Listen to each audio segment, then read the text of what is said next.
Delia, you contributed to our report, so thank you for that. For those who haven't read it yet, it is available. So, a little pitch there, but also for the article. So you also talk about vertical and horizontal integration in that article. Can you tell us a little bit more about what you mean by that?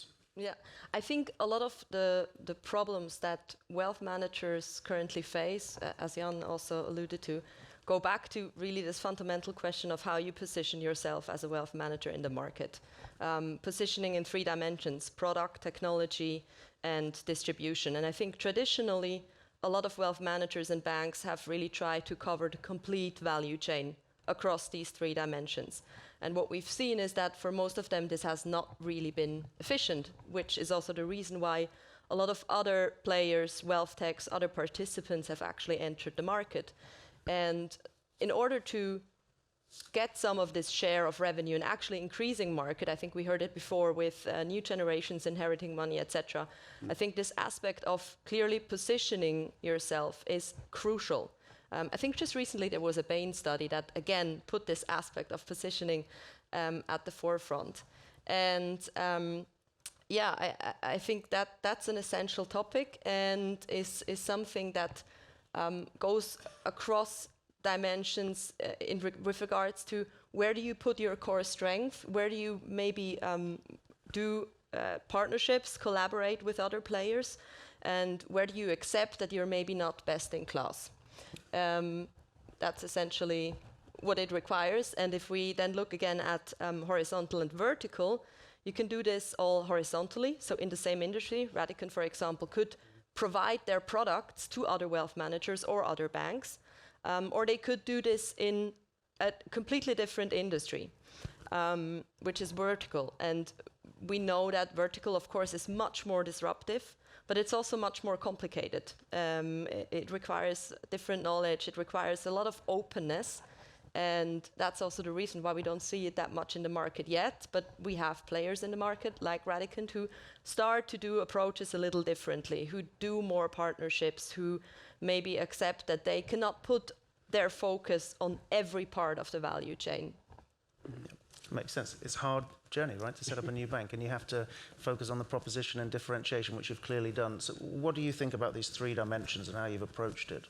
Well, I think first of all, it's really important to position a bank, not as a bank, because usually, when you get, something from the bank, everybody's bored, or even thinks, don't go away with this. So what we want to get there is to position it just much more than just a bank. It should be a life companion, or even going further, a movement for a sustainable world. This is what we want to create in the end. Of course, that sounds like a mouthful, but that's basically the mission that we have, and this is why it's important not just to say, okay, you have this credit card and then you have this this wealth management on the one hand side, but really go all in and have a collaborative community as well. But I think the most important thing is, of course, gaining trust through transparency and on the investment side, and this is what I'm doing there. Yeah, super. Delia, thinking of this partnership and allowing Radicant to do some of the things that it wants, we've heard a lot about changing aspects of the client. We also talked about some of the elements of the client that will stay the same. So in terms of your partnership together, what are you sort of allowing Radicant to do that maybe other banks couldn't, or that it can do because it's in a greenfield development and has a sort of different mindset to the way it's developing, particularly with regard to the client? So I think what helps a lot is definitely technology, because that's actually the area where we usually see most problems. So existing wealth managers, of course, have existing legacy infrastructure. If they just come up with very nice, great new ideas on how to build their technological landscape, that's much more complicated for an existing bank than a new bank like Radicant. Not undoable, but more complicated. So that's there, they definitely have an advantage, but also there you need to be open to really have these partnerships, to work together with existing tech providers, and to accept, which there are still a lot of examples in the market that are not there yet, that you can just not simply do in maybe half a year, what an existing company did over 20 years. So it makes a lot of sense to learn from those, but then also to have the knowledge that you need in technology to do certain things in-house. And I think that's something that we support a lot. We provide you with the technology, but then we want you also to be capable to build on it, which I think makes a lot of the freedom that banks need.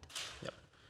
Yeah, anything? Yeah, no, especially, I mean, what is really important is, you know, that you create a deep tech company with partners like aixigo, where you can really plug them in and say, okay, they are providing us a service to service, you know, and to scale to service thousands of clients in portfolio management, where you do the rebalancing. We talked before about in the session before about legacy systems, right? That banks have all these legacy systems. I experienced that myself when I was still in the old banking sphere, basically, and it is really important, right, to build that up from scratch and have an efficient system which allows you to scale completely. Yeah. Yeah. You know, the proposition makes a lot of sense. It's ambitious. It's greenfield. You've got freedom to do things. Got good tech, acquisition of clients, sort of distribution of the brand. You know, whatever clients want to achieve, however they behave, they're still difficult to reach in many instances. Yeah. So what's the sort of solution there? What's the thinking there? Well, I think I talked about the digital natives and the sustainability natives. So where do you find them? Well, most probably on the social media.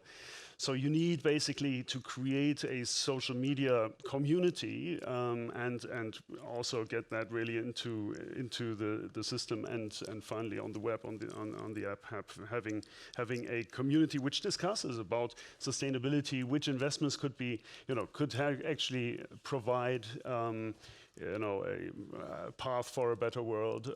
You know, I think people are interested in this type of information, and I heard Marco Ona, I think from UBS before, saying it's. I mean, you don't want to be a nuisance if you send things over, but I think if you get the client's attention and you provide them hope and reports about or insights about which companies are sustainable, which to invest in, how we can create a better world and foster the discussion here. This is how you can basically create a movement and then basically convert them to clients. Yeah.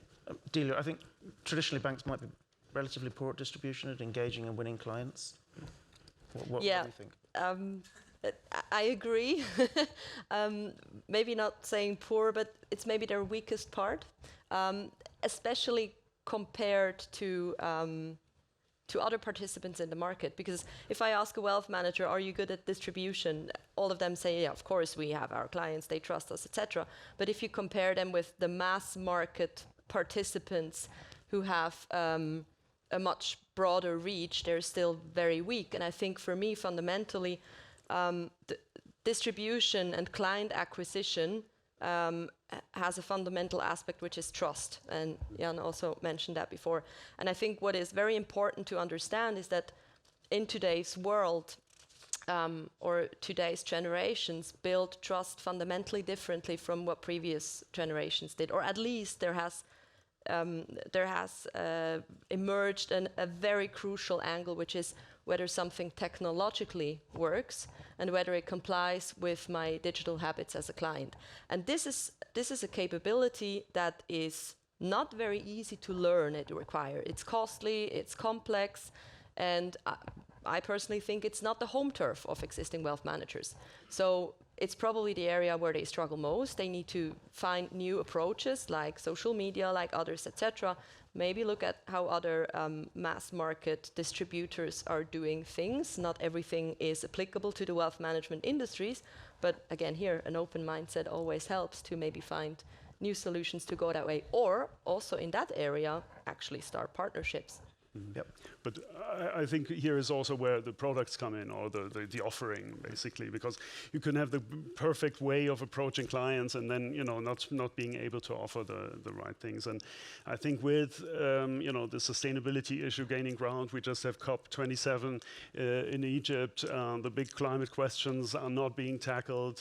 You know, there's more and more interest in the Sustainable Development Goals and the question of how can we create, or live by these objectives. And I want to elaborate just a little bit on some of you might wonder, well, I mean, there is sustainable investing. We have it in our wealth app somewhere, and we exclude a few companies, and that's sustainable, isn't it? No, it is not. Actually, if you go to the history of sustainable investing, it started with a few exclusions where people said, well, actually, if you exclude tobacco, that's really bad. When suddenly, the term ESG was coined, and people were saying, well, ESG is actually good for your portfolio because you can look at these data, environmental, social, and governance data, and then you improve your portfolio. And that was a valid proposition for the pension funds, and the PRI popularized this concept. Now, the problem was that people said, oh, this has worked for the institutional market, let's now pitch it to the private market.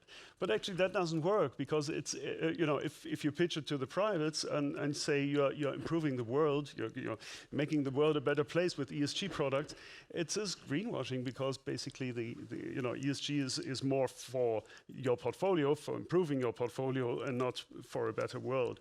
So this is why there are also regulatory initiatives to move money more into the sustainability sphere. On the European level, maybe you're familiar with these regulations. The Article 9 regulation is basically the dark green sustainable funds. Only 3.5 to 4% of all funds is Article 9 in that respect. And there's a huge potential, because there's been so much mis-selling on the ESG side, and this is where I'm saying this is where radicant comes in, and basically provides the way to invest in the Sustainable Development Goals and a better future. Can I add something to that? What you said before, I think the topic of trust definitely not only comes from technology, but also from other areas. And if I would, don't blame me for that, but there's no one size fits all. But I would probably say that banks, most wealth managers are strongest in products and weakest in distribution, and you can also gain that trust aspect via products. And I think that's something that works very well here, because your bank has a very clear focus in products, and you can really credibly also market this focus to the client, and that again gives you trust, which I think helps you in the end in distribution. Yeah. Maybe to top that up, sorry, go for it. if I can take that. So to explain how you gain trust through transparency, it's basically that we've created a proprietary approach to rating or looking at the SDGs, and basically from millions of data points, we derive an SDG rating for each company. And the point is usually, that banks say, okay, then we have these funds and we pitch it to you, and it's this great SDG fund creating a better world or so, but you actually don't know what's in there, right? You might get a fact sheet with maybe 5 companies, maybe five big holdings. And this is where, again, radicant comes in. You have the wealth management mandate. You can look at each and every company and see how it is aligned with the SDGs. So we don't pretend anything. We can clearly show to the client transparently how the company scores, which SDGs are being fostered by these companies in the portfolio, how the impact is basically aligned, and this is the approach how to gain trust on the client side, right? Super. I think we have roughly 5 minutes, and for future panelists, we're probably running 5 minutes late, just for not your fault, our fault, no problem. One thing that's interesting here in thinking of all of the context of what is happening in the market and the legacy and the traditional firms and the things they have to deal with is you've gone greenfield, you've built it from scratch. So is that the model of success for kind of any wealth management business in doing anything new in the future? Is that what you would recommend to anyone here? Or is there another model?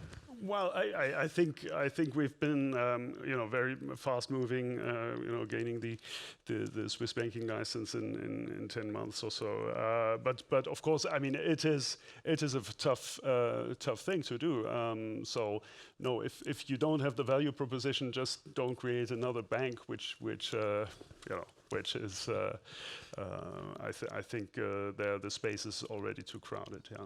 Yeah, so not another bank for another bank's sake. Right? Yeah. Yes. Okay. So you have to have of course, the industry seems to be going in the other direction in terms of numbers. So, what about sort of embedding Radicant's proposition? So, what can you say about that? Where is it going to go? Where are we going to be discovering you in the future? Well, soon you'll know about that. We have a waiting list on, but it's clear. I mean, we have to start somewhere, and the wealth management, that we created together with aixigo is basically one of the first steps, and of course on the banking side as well, banking products. But the important step is really that our mission is to create a sustainable future movement, and the idea is really to go into the field of also. Let's say advisory or advice in the sense of providing online tools with other partners, of course, together. Where you can do your wealth planning, where you can really get substantial information out, which is currently reserved to the private banking sphere, and we are going to democratize this space. Super. Delia, any final points, or should we turn it to the audience for a few questions? Let's turn it to the audience. Okay, so here we go. Anyone have any questions on the proposition, on Radicant, on the partnership? So we spoke briefly about trust. It's something really, really hard to gain and really easy to lose. And once you've lost it, it's really difficult to get back. If we were to say that trust is a derivative of the customer experience, what's keeping financial institutions from offering that full customer experience, including the transparency that you mentioned?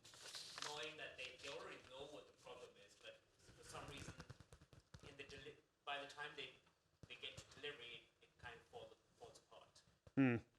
Well, maybe there are two parts to that question. So first of all, we'll be offering an app. So on real time, you can see basically the portfolio app. But even with all the constituents you have in the portfolio, and obviously you're saying that the trust is really, and the experience is really important. Obviously there will be questions, and we have our experts who've devised the methodology behind it, and we can of course engage in the community also with our community members and our clients if they have questions on this. So basically there is a way, or that transparency, there is a way to do that, and at the same time the community discussing about the ratings is another way. I think traditional banks just don't have this approach of going through the app closely to the clients. They are still writing letters, I guess. But Delia? Too broad of a focus, trying to do too many things at the same time and not excelling in the areas where it's really crucial. If you want to excel in technology, you should probably try to collaborate with other providers also in other areas so that you don't lose your focus. Super. Mark? So aixigo and Radicant has a very successful partnership, and you mentioned a point on banks. It's harder to partner with a bank, but I think there's a perspective also that. So I come from a wealth tech startup, and there's this barrier of we want to build everything ourselves, right, rather than partnering with tech vendor. So how do we make a case for balancing between partnering with, for example, aixigo versus we built this proposition and technology ourselves? I would like to hear both sides of the perspective. It's maybe also a concept that sounds a bit like everybody is providing this, but for me it fundamentally is about providing a wealth manager with the basis of technology and giving them the opportunity to build certain things around it. So you don't come with a very fixed solution, but you give them the opportunity to put their DNA and fingerprint on top of it, with which I don't mean the fonts and colors in your front end, but really the processes behind. And if you enable them to do this, then that makes the offering specific. They can still do their building without just buying everything, which is something I like to say as well. The combination of buy and build. Buy certain aspects and build other things around it, which really make you special as a bank. Nothing to add. That's exactly. Or maybe from your side, why did you decide to work with aixigo instead of building it bottom up? No, yeah, I think we want to move fast. That's one thing, and secondly, of course, there is technology. There is already something. If you want to build it all yourself, you'll fail desperately. So it's important to have an ecosystem of partners, right? From I don't know, cloud, Google or whatever to aixigo, and I think it's really important. Right, to buy what is already there on the market, but at the same time to own what you have, right? So when you integrate it, you basically also own it, the code. Super, thank you, Mark. And Jan, Delia, thank you very much. Much appreciated, very insightful, and thank you for feeding us some of those insights today. Thanks.